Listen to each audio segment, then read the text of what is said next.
Hi guys, good evening. So, for today's video, tiyang, may isang bag tayo na pangbabae.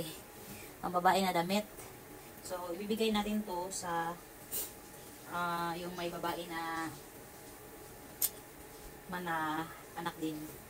Kasi, noon, cute oh. Babae mo. Na-expect ko kasi na baka babae or something, kaya tinatanggap ko yung mga nagpo-post na ipamibigay nila, kaya may pangbabae akong mga natanggap. Hindi ko naman magamit kasi mga ano naman yung sa akin, lalaki. Tapos may mga ganito. Ito kay baby, to, yung binabantayan ko. Oh, ang cute, sayang. Lang, gawa kami ulit ng babae. Ang mga ganito, di ba? Pang babae. Pwede lang sanang pasuotin ko ng pang lalaki eh. I mean, yung mga anak ko kaso baka magtampo. Matuluyan. Yan o. Mga pang babae na pang ulo. Tapos, mga damit din dito. Ang gaganda pa naman. Bigay lang din to. Kaso sayang naman kung itatago ko. Hindi ko naman mapadala sa Pinas. Oo. So, bibigay na lang natin sa nangangailangan din. Kasi, gaya ko, yun, oh, cute. Cute talaga pag babae, no? Marami kang, choices. Marami kang pagpipilian. May pa siya. Matagal na to, tinago ko lang. Hindi ko pa alam yung gender. Oh, diba? Kasi, mahal to kung bibilhin.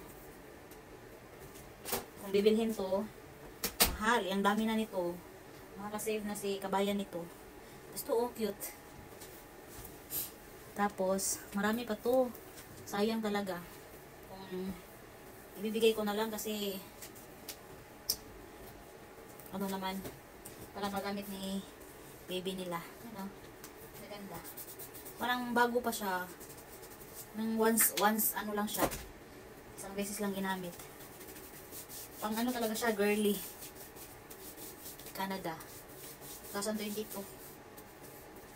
Last year siguro to. Tapos, ito pa may pa siya. Swerte nang makatanggap nito. Ito cute. Ganda. Kaya to, galing. Bigay ni Mitzi.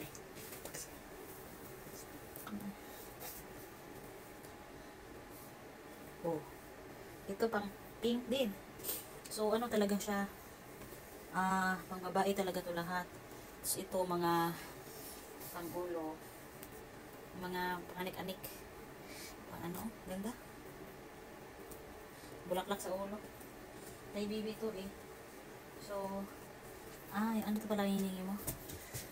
Kala ko So, ibigay na natin to kay ate. Sa ilalim sabi. Ito pa, ako na lang kaya susuot nito. Kasya pala sa akin. Pang ganito ko na lang. Bigyan mo lang. Gusto pa naman nihil na may ako sa ulo. Ganito. Siya, adjustable.